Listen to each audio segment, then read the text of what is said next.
नमस्कार मंडळी, स्वागत आहे तुमचं पंकज क्लिप्समध्ये, ज्यात आपण मोठे पॉडकास्ट छोट्या छोट्या क्लिप्समध्ये टाकतो.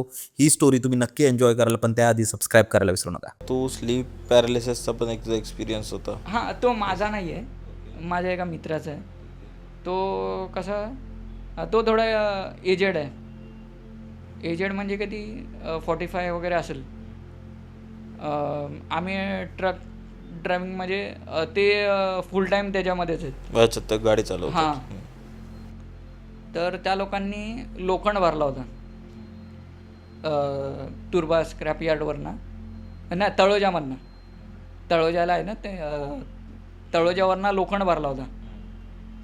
आणि त्यांच्यासोबत त्यांचा एक ड्रायव्हर होता, अजय, बहुतेक अजय त्याचं नाव त्या ड्रायव्हरचं.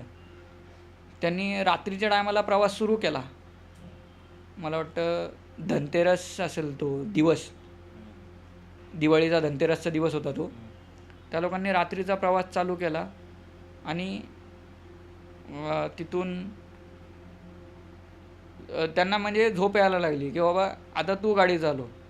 ते बाजूला, आणि ट्रकमध्ये कसे ते हे असतात ना, बेड असतात ना, ते बेड लावून ते झोपले. तो दुसरा ड्रायव्हर गाडी चालवत होता. तर त्याला पण झोप यायला लागली. त्यांनी काय सांगितलं की साहेब आता तुम्ही गाडी चालवा, म्हणजे आपण ही सिटी पास करून घेऊ, हायवेला कुठेतरी थांबू. तर त्याची कंडिशन नव्हती गाडी चालवायची, तो फुल झोपेत होतो. तर तो काय बोलला की बाबा आपला इकडे पेट्रोल पंप किंवा काय चहाची टपरी वगैरे बघ, आपण तिकडे 2-3 तास झोपू, नंतर पुढे जाऊ. ते पुढे घेतली त्यांनी, थांबवली गाडी, आणि ते कसे ते दोघं पण झोपलेत. वरती तो ड्रायव्हर झोपलाय, म्हणजे वरती ते काका झोपलेत आणि खाली तो ड्रायव्हर झोपलाय. रात्री 3:30-4ची वेळ. त्यांना असा एक्सपिरियन्स आला की त्यांच्या छातीवरती कोणतरी बसलाय. बापरे. जे क्लिअरली त्यांनी बघितला त्याला, तो रिअल होता का नाही, म्हणजे आपण स्लीप पॅरालिसिसमध्ये पण बघितलं आहे की असं लोकांना रिॲक्ट करत असतं, पण ते करू नाही शकत. तर कसा त्यांना तो दिसला असा की तो छातीवरती असा बसला आहे त्यांच्या, आणि त्यांनी ती अख्खी रात्र सकाळी उजेडेपर्यंत 3-3.5 तास ते तसेच काढले. ते बोलतात त्याला हार्डली किती अंतर असेल, 2 फुटाचं. खाली तो ड्रायव्हर झोपला आहे, त्याला म्हणजे असं आपण हाताने उठू शकतो, म्हणजे आपण वरती झोपले, खाली कोण झोपलं आहे त्याला आपण हात लावून उठू शकतो. आणि ते बोलतात अख्खी रात्रभर असं झालं ना, माझा तुझ्यापर्यंत हात नव्हता पोचत, मला ओरडायचं होतं पण ओरडू नव्हतं. हां, तोंडात आवाजच येत नव्हता. बापरे. आणि तू व्यक्ती कशी होती जी त्यांना दिसत होती? तो म्हणजे आपला नॉर्मल माणूसच होता. ते बोलले नॉर्मल माणूस होता, तो त्यांच्या छातीवरती बसला होता बोलतो.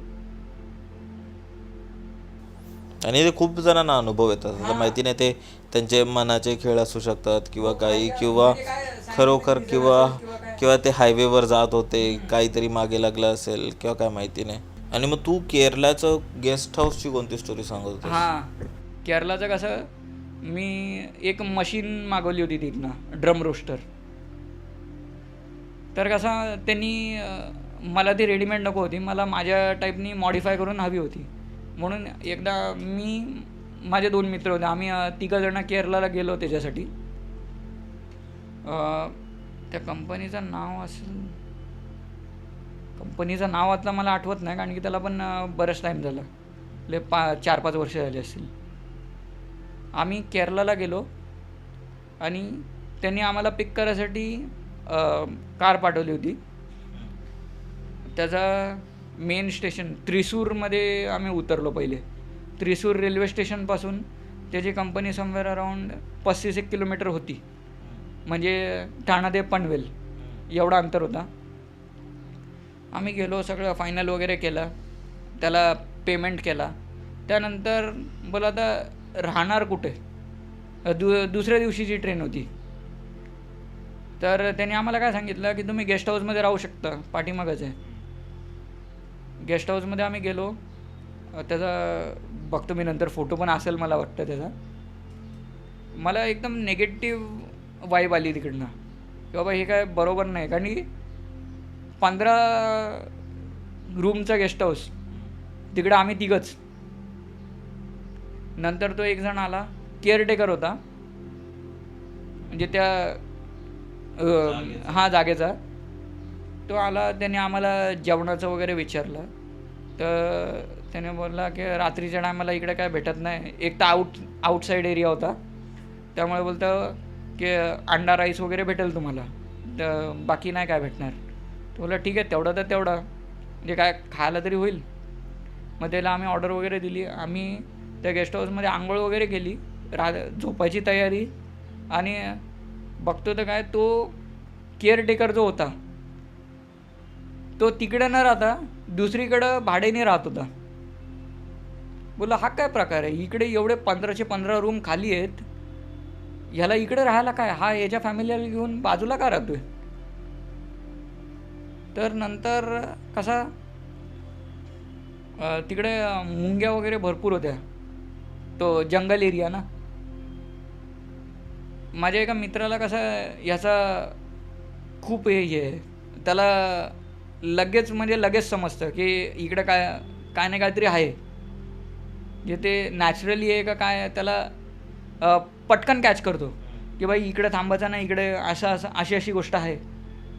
तर तो येडा झाला एकदम. तर मग आम्हाला बोलतो पहिले इकडून निघा, बोलतो आपल्याला स्टेशनवरती रात्र काढायला लागेल, चालेल, तर पहिले इकडून आपण जाऊ.